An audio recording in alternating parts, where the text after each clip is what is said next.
Mapagpalang araw po sa inyong lahat. Welcome to DJ Sean Stories. Turn on your notification bell, like and subscribe para sa crime stories araw-araw. Sa ating kwento ngayon, talakayin natin ang istorya na nagtrending at nag-viral sa bansang India.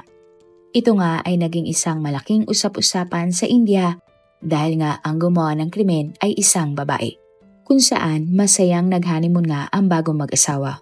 Subalit imbis na mauwi sa masayang honeymoon ang pagsasama na mag-asawa sa kanilang bakasyon, sila ay naglahong parang bula at ang isa sa kanila ay natagpuang wala ng buhay. Ang video na iyan ay ang huling video ng mag-asawang nag-hiking sa Meghalaya, India. Sila ay nagpunta doon para sa kanilang honeymoon. Ang video nga ng mag-asawa ay aksidente lamang nakunan ng isang vlogger. Pero walang ka-idea-idea ang vlogger na ito na yun na pala ang huling video na mag-asawa bago sila tuluyang mawala. Nagtulong-tulong nga ang maraming pulis para maresolba ang kaso ng pagkawala ng mag-asawa. Subalit wala nga mag-aakala ng magiging resulta ng kanilang investigasyon. Ang misis sa video ay kinilalang si Sonam Raghuvanshi, 25 years old, at ang kanyang asawa naman ay si Raja Raghuvanshi, 29 years old. Si Sonam at Raja ay nagmula sa Indore, India. Si Raha ay bunso sa 3 magkakapatid na lalaki. Ang kanilang pamilya ay nagmamay-ari ng Raghuvanshi Transport, isang kumpanya na nagpaparenta ng bus sa mga eskwelahan at coaching institute sa buong India simula pa ng taong 2007. Ang dalawang kuya naman ng lalaki ay may asawa na kaya kay Raja napunta ang pangangasiwa ng kanilang family business. Responsable, mabait at magalang. Ganyan ilarawan si Raja ng kanyang pamilya. At isa na nga lang ang kulang sa kanyang buhay, ang isang babae na kanyang mapapangasawa. Mula noon hanggang ngayon, ang arranged marriage nga ay ginagawa pa din sa India, sapagkat ito nga ay parte ng kanilang kultura. Kaya naman nang nagsimula ang taong 2024, ang pamilya ni Raja ay nagsimula na ring maghanap ng babaeng ipapakasal sa binata. Sa India, meron silang tinatawag na Traditional Matrimonial Directory o website. Ito ay isang booklet o website kung saan nakalista ang mga pangalan ng isang babae at lalaki sa loob ng isang komunidad na lahat ay single at naghahanap ng mapapangasawa. Ginagawa nila ito para madali na lamang sa pamilya ng mga mag-aasawa na ipagpareha ang isang babae at isang lalaki. Hindi nagtagal, nakita na nga ng pamilya ni Raja ang babaeng ipapakasal nila sa kanilang anak. At ito ay si Sonam C. Si Sonam ay nagtapos ng kolehiyo at plano niya nga kumuha ng MBA. Subalit hindi na nga ito mangyayari pa dahil pinilit na si Sonam ng kanyang tatay na magtrabaho na lamang sa kanilang plywood factory. Wala namang nagawa ang dalaga kundi sundin ang kagustuhan ng kanyang tatay. Sa India kasi madalas ipinagpapareha ang isang babae at lalaki ayon sa estado ng kanilang pamumuhay. Nang nagkausap na nga ang mga magulang ni Raja at Sonam, agad silang nagkasundo tungkol sa arranged marriage ng dalawa. Kaya naman ng October 1, 2024 nang unang beses na nakita sina Raja at Sonam kasama ang kani-kanilang mga magulang. Pagkatapos ng meeting, formal na ngang ipinagkasundo ng mga magulang sina Raja at Sonam. Pumayag naman ang dalawa sa kanilang arranged marriage. At nang nasa bahay na nga si Sonam, tinanong siya ng kanyang tatay kung gusto niyang maikasal kay Raja. Agad namang sumagot ang babae ng oo. Kaya naman magmula noon inayos na ng kani-kanilang mga magulang ang kanilang gagawing kasal. Excited naman ang lalaking si Raja sa magiging kasal dahil pangarap niya magkaroon ng sarili at masayang pamilya. May 11, 2025 nga nang ikinasal na si Sonam at Raja sa isang magkarbong selebrasyon. Imbitado ang lahat ng mga kamag-anak ng babae at lalaki. Makikita nga sa mga larawan at video ang saya sa mga ngiti ng bagong mag-asawa. Matapos nga ang kasal, pinagplanuhan na ni Raja at Sonam kung saan sila mag-honeymoon tulad nga ng mga bagong mag-asawa. Hindi nga naging madali ang kanilang pagdedesisyon kung saan sila mag-honeymoon dahil halos lahat ng lugar ay napuntahan na ni Raja. Pero nang nabanggit ni Sonam ang tungkol sa Meghalaya, naengganyo ang kanyang bagong asawa dahil hindi pa siya nakakapasyal doon. Sa plano nga na mag-asawa, una nilang pupuntahan ang Kamayya Devi Temple sa Assam at saka pupunta sa Meghalaya. May 20, 2025 matapos ngang bisitahin ni Raja at Sonam ang templo, nagtungo na ang mag-asawa papuntang Meghalaya. May 22, 2025 nang nakarating na nga ang mag-asawa sa Silong, Meghalaya. Nag-check-in sila sa isang kwarto sa Sipra Homestay. Sa maikling video makikita pa nga ang pagdating ng mag-asawa sa reception area. Pagkatapos nagrenta nga sina Raja at Sonam ng isang motor. At May 23, 2025 nang nag-checkout na nga ang mag-asawa at nakunan pa nga ito ng CCTV. Maagang umalis ang bagong mag-asawa dahil excited na silang mag-road trip sa buong Meghalaya. At ang kanilang unang desisyon ay ang sikat na talon sa lugar. At para nga makarating doon, kailangan nilang mag-hiking. At sa kalagitnaan nga ng kanilang pag-hike, sumama ang panahon subalit ipinagpatuloy pa din ni Raja at Sonam ang pagpunta sa talon. At dito na nga nakunan sina Raja at Sonam ng video ng isang vlogger na nag-hike pababa ng talon. Nang medyo nasa tuktok na nga sina Raja at Sonam, tinawagan si Sonam ng kanyang mother-in-law na si Uma. Sa tawag, sinabi ni Sonam na matarik nga ang tinatahak nilang daan at pagod na silang mag-asawa. Ngunit medyo malayo pa nga umano ang talon na kanilang pupuntahan, kaya naman kailangan pa nilang maglakad pababa. Paulit-ulit naman sinabihan ni Uma si Sonam na bumalik na lamang silang mag-asawa at wag nang ituloy ang kanilang hiking. At matapos nga iyon, hindi na muling sumagot sa tawag si Sonam. Nung una, hindi pa nag-aalala sina Uma para sa mag-asawa. Malakas kasi ang ulan at inisip lamang nila na baka nahihirapan sina Sonam na makakuha ng signal sa telepono. Ngunit nang kinagabihan, nagsimula ng mabahala ang pamilya ni Raja at Sonam. Hindi pa din kasi makontak ang bagong kasal. Pumasok na din sa isip ng kani-kanilang mga pamilya na baka may nangyari ng masama sa mag-asawa. Kilala kasi ang lugar na pinuntahan ng dalawa na bahain at malakas ang ulan ng araw na iyon. Binalikan naman ng kapatid ni Raja na si Vipin ang mga larawan na sinend sa kanya ni Raja. Nahagip nga sa isang picture ang plate number ng motor na nirentahan ni Raja. Agad na tinawagan ni Vipin ang numero na may-ari ng motor para tanungin ito tungkol sa mag-asawa. Agad naman sumagot ang may-ari ng motor at sinabing hindi pa din ibinabalik sa kanila ni Raja ang motor na kanyang nirentahan. Kaya naman dito na labis na nagpanik ang pamilya ni Raja. Tinawagan na din ni Uma ang pamilya ni Sonam para ipaalam ang nangyari. Maging sila ay hindi na nga makontak ang babae. Kaya naman nagdesisyon na ang dalawang pamilya na magpadala ng tao sa Meghalaya para hanapin ang mag-asawa. May 24, 2025 nang dumating na nga sa Meghalaya si Vipin at kapatid ni Sonam na si Govind. Nagtungo ang dalawang lalaki sa police station para i-report na nawawala ang mag-asawang Raja at Sonam. Nang araw din na ito, nagsimula na ng investigasyon ang mga pulis. Pero dahil malakas pa din ang ulan, ang paghahanap sa dalawa ay naantala. May 25, 2025 nga nang itinuloy na ng mga pulis ang paghahanap sa bagong kasal. Nagsanib puwersa ang lahat ng kapulisan, kagaya nga ng National Disaster Response Force at mga volunteers para mahanap ang mag-asawa. Dahil nga ayon kay Sonam medyo malayo pa sila sa talon at sa area na iyon nagsimulang maghanap ang mga otoridad. Lahat nga ng sulok ay sinuyod ng mga pulis at volunteers. Agad namang kumalat sa buong Meghalaya ang tungkol sa nawawalang mag-asawa na nagpunta lamang doon para mag-honeymoon. Ayon sa iba, baka kinidnap umano sina Sonam at Raha. Mayroon naman nagsabi na baka naaksidente na ang mag-asawa o kaya naman ay pinagsamantala na umano si Sonam. Nakaapekto nga sa pamunuan ng Meghalaya ang tungkol sa mga sabi-sabi na ito, lalo na at turismo ang pangunahing pinagkakitaan ng lugar. Kaya naman binigyan ng espesyal na atensyon ng mga pulis ang kaso ni Sonam at Raja. Subalit kahit ano ang effort ang ginagawa ng mga volunteers at disaster response team, bigo silang makita ang mag-asawa. Hanggang sa inabot na nga ang buwan ng Hunyo pero wala pa din kahit anong bakas sina Sonam at Raja. Nagkaroon na nga din ng haka-haka na baka patay na umano si Raja at si Sonam naman ay illegal na dinala sa Bangladesh na 25 kilometers ang layo mula sa Meghalaya. Kaya naman ang kaso ng nawawalang honeymoon couple ay naging isang national concern. Ito ay nagtrending nga at naging usap-usapan sa buong India. At June 2, 2025 nang nagkaroon nga ng nakakalungkot na update ang kaso. Sa gubat ng Sora Rim na hindi kalayuan sa Sorang Waterfalls, Ang labi ni Raja ay natagpuan ng mga volunteers. Halata na nga na ang labi ay matagal nang nandoon dahil hindi na makilala ang itsura nito.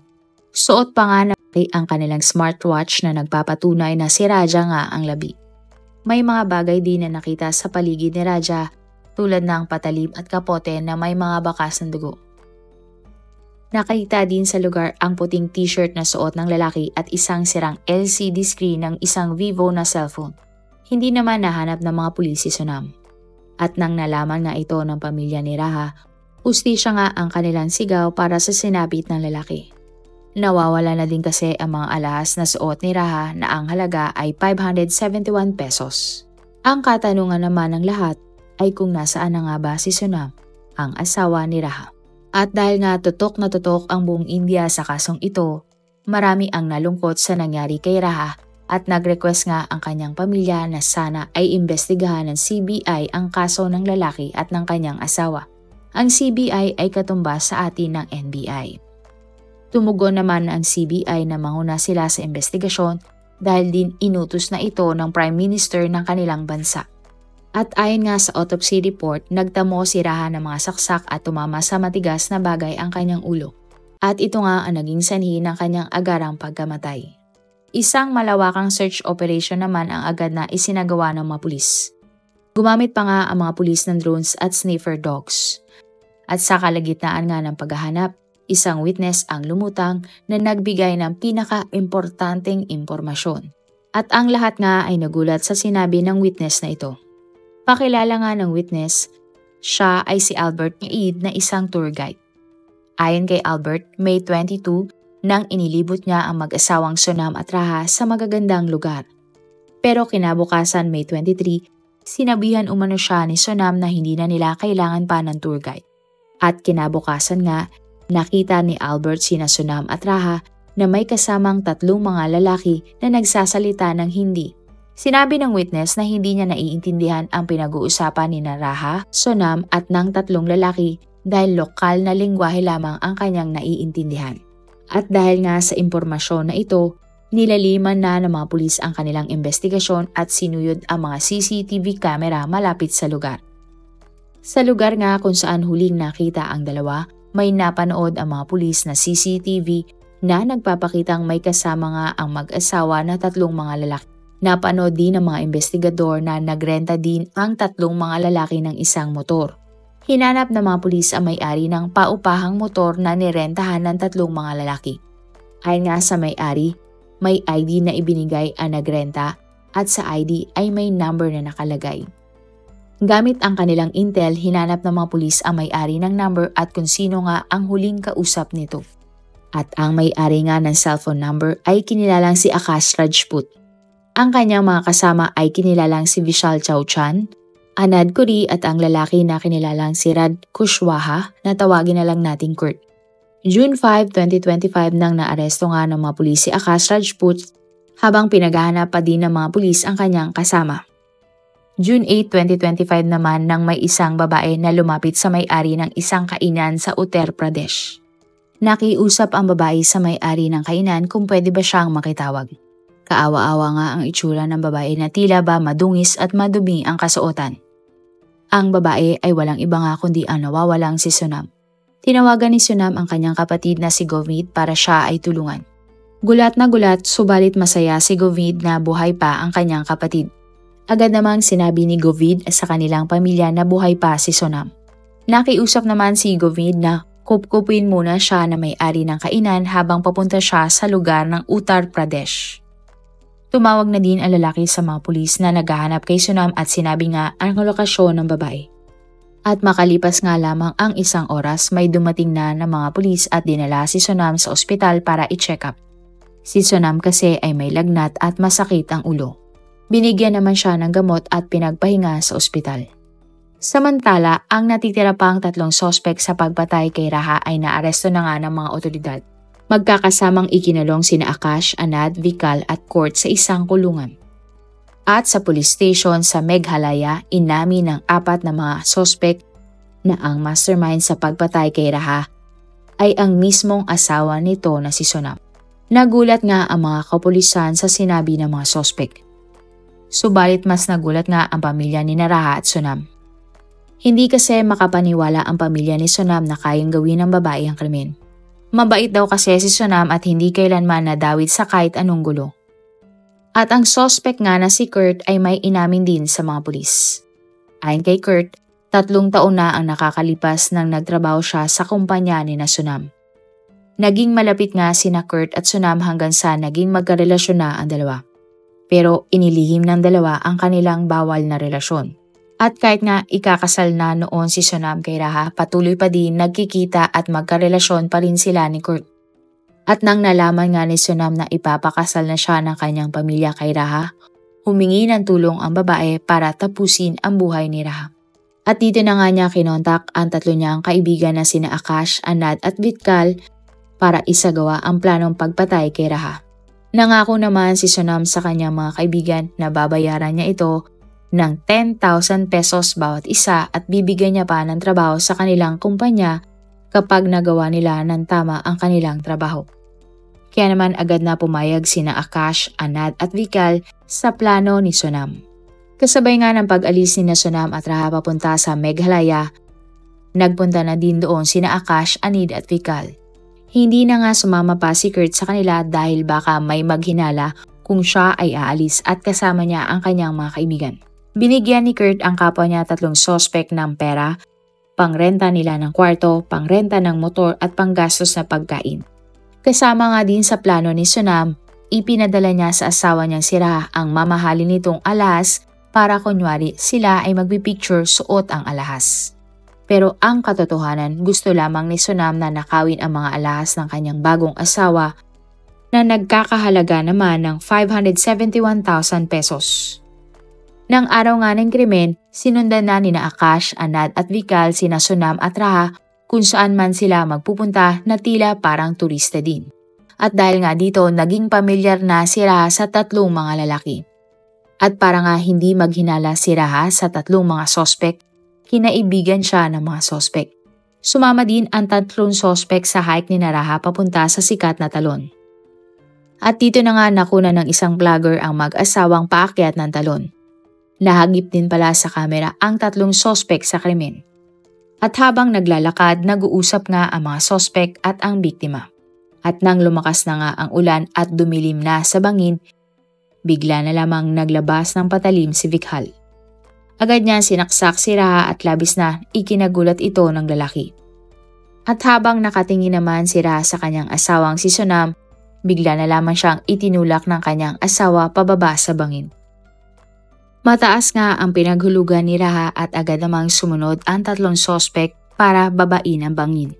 Sinigurado nga ng 3 mga sospek na patay na ang lalaki. Kinuha naman ni Vikhal ang pera at cellphone ni Raha kahit ito ay sira na pero iniwan nga nito ang LCD ng Vivo na cellphone ng biktima. At si Sonam naman ay agad na kinuha ang alahas na suot ng kanyang mister.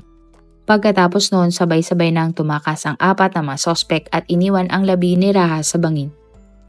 At dahil nga sa pag-amin ni Kurt sa mga pulis at ng 3 pang akusado, kinasuhan sila ng premeditated murder at theft. Sila ay kinulong habang gumugulong pa ang kanilang mga kaso. Samantala, June 22, 2025 naman, nang sumuko na nga sa mga pulis si Sonam para linisin umano ang kanyang pangalan. Mariin niyang itinanggi ang paratang sa kanya ng kanyang boyfriend na si Kurt. Ayon kay Sonam, habang nag-hike sila ng kanyang mister na si Raha, bigla na lang umanong may nagpiring sa kanyang mga mata at yanalian ang kanyang kamay. Wala na raw siyang nakita mula noon at narinig na lamang niyang si Raha na sumigaw. Pagkatapos isang malakas nga na kalabog daw ang kanyang narinig. At mula nga daw doon ay binuhat siya ng kanyang mga kidnappers. Pinalipat-lipat daw si Sonam ng mga kidnappers sa iba't ibang lugar hanggang sa iniwan na lamang siya sa Uttar Pradesh. Subalit, maraming inconsistency sa pahayag ni Sonam na nakita ng mga pulis. Kung totoo umano na kidnapping ang nangyari kay Sonam, bakit walang nanghihingi ng ransom sa kanyang pamilya? Hanggang sa pinilit na nga ng mga pulis si Sonam na umamin sa katotohanan. Ilang oras siyang sumailalim sa mabigat na interogasyon hanggang sa napaamin na nga nila ang babae. At ayon nga kay Sonam, siya nga ang nagplano para patayin ang kanyang mister. Ayon kay Sonam, nang nakasigurado na siya at ang 3 pang mga sospek na patay na si Raha, Nagsuot daw siya ng burka para walang makakilala sa kanya. Pagkatapos nagpalipat-lipat na nga sa 6 na lugar si Sonam para magtago. At nang nalaman nga umano ng babae na naaresto na ang kanyang mga kasabwat, nag-isip na siya ng kwento para pagmukain na siya ay kinidnap nang sa gayon ay walang maginala na may kinalaman siya sa pagpatay ng kanyang sariling asawa. Hindi naman na sinabi pa ni Sonam sa mga pulis kung ano ang motibo niya kung bakit niya pinatay si Raha. Sinabi pa ni Sonam na ibinenta niya nga ang mga alahas ni Raha para may panggastos siya habang nagtatago. Itinuro naman ni Sonam kung saan niya sinunog ang iba pang personal na gamit ng kanyang asawa para walang ebidensyang maiwan. Nakuha din sa cellphone ng babae ang call details na nagsasabing 200 beses niyang tinawagan ang kanyang kalaguyo na si Kurt bago at pagkatapos niyang patayin si Raha. At para sa kanyang pag-amin sa nangyaring krimen, kinasuhan si Sonam ng premeditated murder at theft. Ikinulong ang misis na siya ngang mastermind sa pagpatay sa kanyang mister. At hustisya nga ang sigaw ng pamilya ni Raha kahit na hindi pa din nila maintindihan kung bakit pinatay ni Sonam si Raha. Sa ngayon ay gumugulong pa din ang kaso at nag-aantay pa ng trial para sa mga sospek. Malakas naman ang paniniwala ng prosecution at ng mga pulis na matibay ang kanilang mga ebidensya laban sa 5 mga sospek. Subalit patuloy pa din ang investigasyon ng kaso at tansya nga ng mga pulis maaring may iba pang kasabwat ang 5 mga sospek. At kung mapatunayan nga sina Sonam, Kurt, Vikal, Akash at Anad sa ginawa nilang krimen kay Raha, maaari silang hatulan ng habang buhay na pagkakulong o hatol na biday sa India. Ikaw, sa tingin mo, ano kaya ang dahilan ng sospek na si Sonam para ipapatay ang kanyang sariling asawa? Marami pong salamat sa inyong panonood. Meron ba kayong mga kwento na gusto nyong i-share sa ating mga manonood? O kung may personal po kayong kwento na gusto nyong i-feature sa ating channel, i-comment down below nyo lang ang inyong mga suggestions. Para naman po sa dagdag kalaman, i-subscribe nyo din po at i-follow ang ating iba pang YouTube channel katulad ng Tagalog Facts and Mysteries by DJ Sean at Manila Boy Wonder Philippines. Marami pong salamat sa pagsuporta nyo sa aming mga channel. God bless everyone!